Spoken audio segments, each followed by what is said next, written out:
Thank you for joining us on another video on how to use a typewriter. And in today's video, I'm going to be sharing with you how to use the Olympia Splendid 66. This video applies on Olympia Splendid 33, Olympia Splendid 99, and all the Olympia Splendid SF.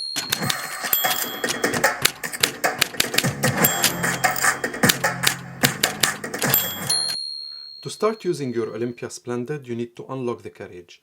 To unlock the carriage, you move the lever on the far left side on the top of the carriage away from you, and it's unlocked. Plus, you need to lift the line spacing lever up. And now you can start using it. Olympia Splendid typewriters have one carriage release lever. It's on the far right side. And to release the carriage, you need to press it by holding it on the left side to make sure it doesn't snap to the left. And now it's free to move left and right. To set up the margins, there's one margin set up on the right side and one on the left side. To set them up, you press it and move it right or left depending on your selection. Same applies to the one on the left side. To insert the paper, you ungrip the paper release lever towards you, insert the paper, grip it back. Using the knobs on the left or right, you feed it, raise this paper bale, put it under the paper bale, feed it again. To adjust your paper alignment, you ungrip the paper release lever, you set it up, align it, and then grip it back, and we are ready to type. Next, we have the line spacing mechanism. To select the number of lines you need while line spacing, you use this small lever on the far left side.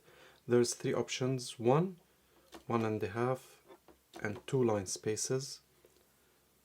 And there's the option that releases the platen. It's the dot and it's released. Now I'll show you the line spacing.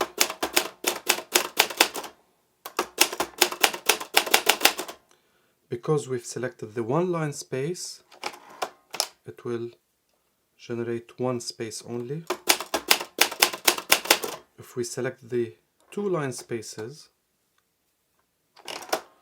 it will give me 2 line spaces between each line.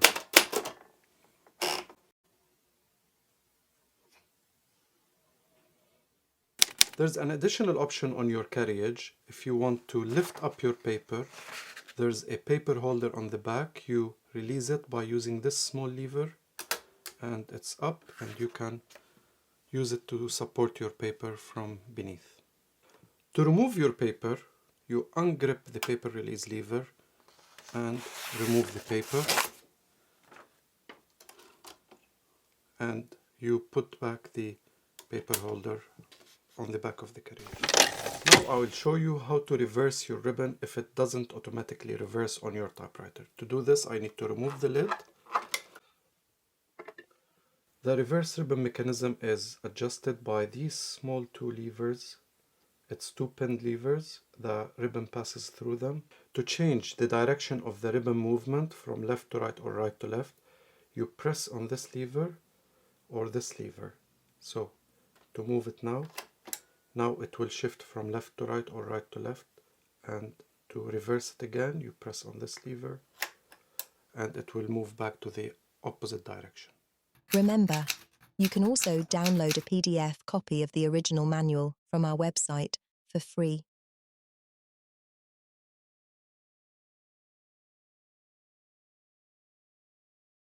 Next, we have the touch control.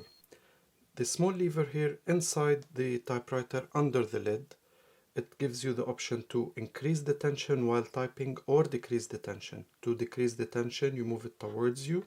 To increase the tension of typing, you move it away from you, and the typing will feel harder, or you will feel more tension on your fingers while typing. Now we reach the keyboard section of the Olympia Splendid. On the far left side, there's a key with 4 dots on it, or occasionally you'll find an MR on it. It's the margin release key. The margin release key helps you. When you reach the end of your line, and you reach the point that you can't type anymore and there's a word that you need to add a couple of letters more, you press the margin release and then you can move beyond your set margin on the right side. Same applies to the margin on the left side. If you need to type outside your margin on the left side, you press on the margin release and then you can type beyond your margin on the left side. One other use for the margin release is that when you occasionally have to jam keys on your typewriter while typing, you press on the margin release and they will return back to their original position. On the far right side of the Olympia Splendid, you have a color selector. It's either black or it's always the top color on the ribbon you're using. If it's a dual ribbon, the red, it's the second one. So it's the lower color on the dual colored ribbons. And there's the stencils. The stencils, while typing using stencils, your ribbon holder will not move up and down and it will not print any colors on your paper. Moving to the backspacing. This key on the far right side with an arrow on it, it's a backspace key. When pressing it, it will move the carriage one space to the right side. So you are able to correct any mistake you might have made. To type in capital letters, there's a shift key, one on the left and one on the right. To print in capital letters, you press on the shift key on the right or left side, and press on the key, it will print the capital letters.